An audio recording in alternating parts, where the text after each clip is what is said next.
Un mécanisme de bronze vieux de 2100 ans, capable de représenter le ciel et de prédire les éclipses avec une précision que l'on croyait impossible.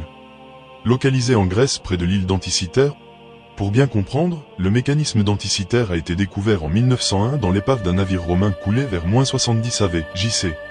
Il date d'environ -150 à -100 et contenait plus de 30 engrenages taillés dans du bronze.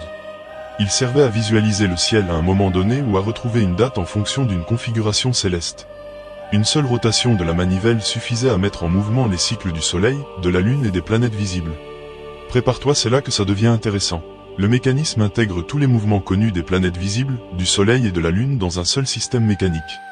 Il prenait en compte le décalage entre le calendrier solaire et lunaire, ainsi que le cycle complexe de chaque planète. Il utilise le cycle de Saros, soit 18 ans et 11 jours, pour prédire les éclipses avec une précision remarquable. Pour le concevoir, il fallait nécessairement connaître la forme sphérique de la Terre et des mouvements célestes héliocentriques.